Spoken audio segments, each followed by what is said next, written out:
I grew up all over the place. Well, not all over the place. Newfoundland, Labrador, Malaysia, mostly Montreal in my adult years. And I've always been someone who sees, like I can't undo it. Like a musician hears everything, I see everything. So, and that's my wiring. I ended up, well, I loved coloring more than going outside to play. I loved being inside. Coloring was really my favorite thing to do. I ended up in the long run trying to do business school, flunked out because of accounting, couldn't handle that, and ended up in fine arts and then illustration and design at Dawson, and worked in advertising for many years at first as a drawer, drawing and sketching for television commercials. And that was great training to be doing what I'm doing now with the painting. After working in advertising, I began to think, okay, something's going to be changing soon. It's getting so, not digital, but art directors were using more and more of their own actions to explain things than storyboards, which is what I was doing. So a friend of mine had a gallery, and he was in advertising, and he said, it's only for us advertisers and illustrating people, but it can only be played, nothing serious, nothing to do with work. Create an exhibition of paintings. I said, I'll do it, book me. So that's how it started. My art is about celebrating beauty, I would say. It's a celebration of beauty. And what I've seen by people's responses, clients and people coming to shows and even on Facebook and in my newsletter, is that people it brings them joy. I see that and hear it all the time, that the work, looking at it, owning it, whatever, brings them great joy. I paint a lot of flowers because I love them. There's so many options. It's completely unlimited. The colors, the textures, the variety, the options. If you've seen my work, you've seen sometimes it's like, I don't know if the roses are in it, but a mass of flowers. Other times it's in a vase. Other times they're lying on a table. So that's my biggest focus, but not necessarily because they're flowers. People love them, so it moves well. But I also have done a series of vintage cars in the past from Cuba, which were a hit. They're sold out. Swimming pools. I love painting tropical swimming pools. I don't paint them as much because they're not as readily available. But they're beautiful, sparkling water with palm trees reflected in the water. It's just magical. So my subjects vary. I'm drawn to whatever sort of sparkles and, as they say in French, gives me that coup de coeur. So one of the series I've recently been working on, again, not that I have to push myself out of, my usual or push myself to get an idea, but one day I threw some peonies in a paper bag with a glass in it. I just got the idea to do that, and I thought, that looks really cool. That's going to be a painting one day. And that was a while ago, but I picked it up this last year and did several paintings of peonies. I think they're all peonies in a paper bag or in a purse even, just because it's not usual and kind of fun and creative and funky. So I have a new series, of the purses and bags with peonies. And I've done landscapes. I'm looking now at the little landscape of Lac Brome, which is just down the corner from my house, which is lovely. That's the other thing I do when I can't focus, is go to the lake, just look at the water. Manet was always a favorite for me, and Van Gogh for the emotion that he manages to put in his paintings. It's quite something. But I grew up not knowing anything about art, and when I went to Concordia, my teacher said, who are your influences? I said, I don't really, by then I knew a few artists, but I said, I'm not well versed in art history or who's who. I grew up in Labrador and Newfoundland, and he said, no, I don't think you're telling the truth. You're influenced by Matisse. I see that's clearly true. And I said, I'm sorry, I don't know who Matisse is. I'll find out, but I chose painting in university. I wasn't very good in university, but I chose that as a subject. Yeah, I had to work hard to get good at it, rather than sculpture, because I have no sense of 3D. I mean, my mom used to say, when I would brush my hair when I was a little girl. Maybe everybody did that. I just brushed the front, completely unaware that there's a back that's all messed up from sleeping. And yeah, I have the hardest time with 3D, even arranging my house. I've had a lot of friends help me with that, and I'm getting better, but that's 3D. I'm great with 2D, not so great with 3D. What I want my art to do for people is uplift them, remind them of the beauty in the world, of art, of life, of joy, because we forget, and I do too, and this is why I paint for me too. I just want people to feel better about life simply because they have a beautiful piece of art to look at, whether that's in a gallery or, well, I'm not in the galleries, or my studio or online or whatever. People keep telling me that's what happens, is that they feel so happy when they look at my work. I heard a famous writer say, when she was asked, do you write every day? And she says, oh God, no, I'm a binge painter. And I thought, yeah, that's like me. But everyone thinks because you're a painter, you should be painting every day, that it's a discipline. Working is a discipline. I get up and I come to my studio and I do something related to painting and to my work, but I don't paint every day. But then, I'm a binge painter, and then I just go nuts. I lock down the house and make sure the dog is walked, and I paint like mad, especially if there's an exhibition coming up. That's a good way to make me binge. Deciding what to paint next is never a problem, because there's always ideas in my head there's so many paintings I haven't painted yet.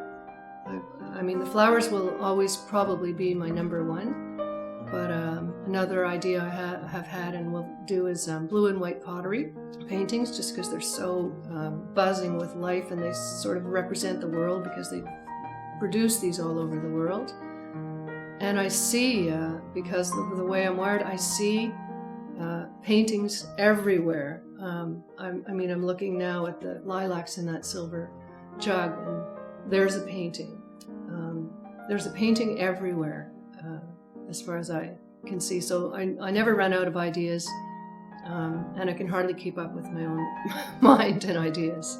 I paint with acrylic paint, good quality paints. Golden and Liquitex are my favorite, and I like the liquid form, because I often have 1, 2, 3, even once I had 8 brushes, I don't know how I did it, in my hand with different colors on them, and the paint, so I need one hand to pop it open and pour it on. Plus I like the looseness that the wetter paint, more liquid paint, brings. And some people think my work, even oil painters aren't sure if my work is in acrylic or oil, so that makes me happy, because oil has a beautiful buttery looseness about it, but for me, I find it too toxic. I can't breathe in the room.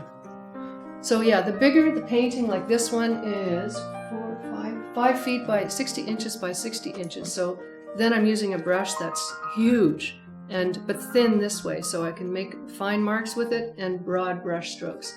And then the smaller the painting is, the smaller the brush, but I still try to always keep it a little bit bigger than I'm comfortable with, to keep that fresh, loose, not too controlled or too hyper-realistic look. Before I start working, I'm already working when I set things up, but before I actually start painting, I make sure I have the clean water. I usually do that the day before when I wash my brushes. I get my music ready, I set up the canvas, and then I press the music to start painting, because especially if I'm having trouble focusing, which often I do, I've got to have something blasting, some music blasting that's so familiar that it's just in my head and not distracting me. But it's almost like the music says, okay, Susan, now it's time to paint. What I love to listen to, well, for sure, Johnny Cash. In a second, I'm focused on painting when I put him on. But I've been listening to some really fun playlists. I don't even know who's on them. A friend made it, but it just sort of takes me away enough that I can totally focus on the painting. It's almost like I disappear into a zone. Oh, and I turn my phones and ringers and everything off also to prepare. When I lose my focus or can't concentrate on painting or whatever, my head is in the moon, It's always changing. It could be, I do laundry or I go for a walk with the dog. But this spring, it's been pulling dandelions. I just get out there with my little dandelion puller, and I think there might be 5 left, and I'm sure I got 1,500 of them. And it's been an obsession. I'd see that little yellow flower and coming to get you. So that was my peculiar obsession.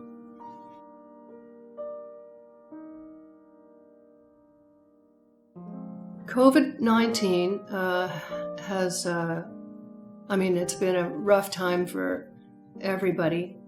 For me, I work alone and at home, so it wasn't a huge difference that way.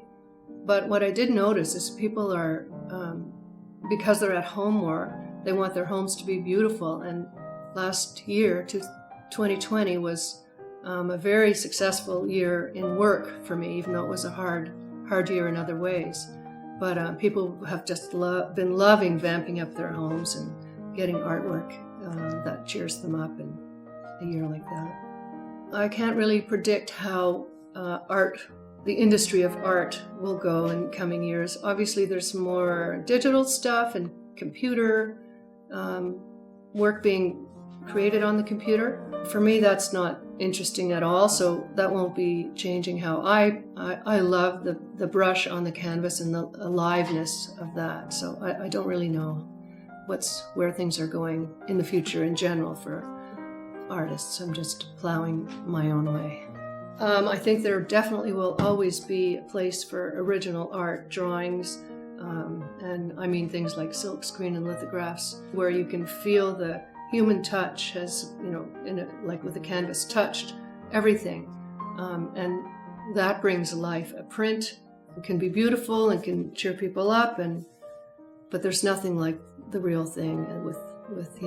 And there must be 1,000 brush strokes on here and color variations, and all interpreted by, in this case me, but by an artist who paints original work. I don't have any prints in my business. I might open up to it if there was somebody like a business partner who said, you know what, I'll run with that and do that.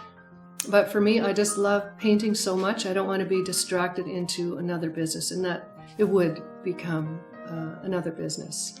I don't look at things in my life as failures. Like that word just doesn't come to mind when I think, oh, that didn't go well. I still wouldn't label it a failure. But I also like to always think openly and positively. And so I'll think, if something didn't go so well, what was it? How could I make it go better the next time? More than calling anything a failure. I have several unfinished paintings. Again, I wouldn't label anything failure. People or things or anything. My first show was in the year 2000. It went phenomenally well, but I didn't have a sense of business. And in the next following years, I still was working a little bit in advertising, thankfully. I'd had a year, rather, it wasn't a show, a year where I made $5,000. And you could call that a failure year, but it was a big wake-up call. That's when I started reaching out for help, asking business people, in any business, entrepreneurs, whether it was artists. I didn't know too many very successful artists, but I would ask anybody who was successful at anything, how did you do it? How did you get there? So yeah, that was a turning point. Get help. And learn business and take courses in business and entrepreneurship more than business. I've taken marketing courses online. I've had coaches helping me. I wouldn't be where I am today without the kind of help and courses and education that I reached out for as I was painting. The painting I'd had tons of education and experience in, but so I had to balance it out with marketing. And you'll get a lot of advice. Eventually you have to figure it out yourself, like take the courses that you believe you need. Talk to people who can help you get better in art. Keep practicing art. Take even a little art course here and there. Just stay alive with it and paint or sculpt, or if you're a musician, whatever you're doing, do what inspires you, because that's in the end what is going to inspire other people and keep you happy in it. Don't let anybody railroad you into any way of doing your thing, do it your way, and get better and better at it. You can find my work on social media. I'm on Facebook, Instagram, LinkedIn even, and on my website, which is just myname.com. People are certainly welcome, and do come to my studio. I welcome people to come and have a look at it in real life. It's totally different in real life, and people say that, wow, you shouldn't even have social media, just show it in real life. But social media, helps for sure. I also show once a year or so at the theater here in Knowlton, Théâtre Lac Brome. And when things get back to normal, that will happen as well, and then I just announce it to everybody. You're welcome to come and see what I'm up to in my studio. That's it. Yeah. Sounds good. I got my landscape plug-in. Cars, landscape, and pools, porcelain. I would like to acknowledge the support of the Official Language Minority Community Media Consortium and the Government of Canada for the Community Media Strategic Support Plan.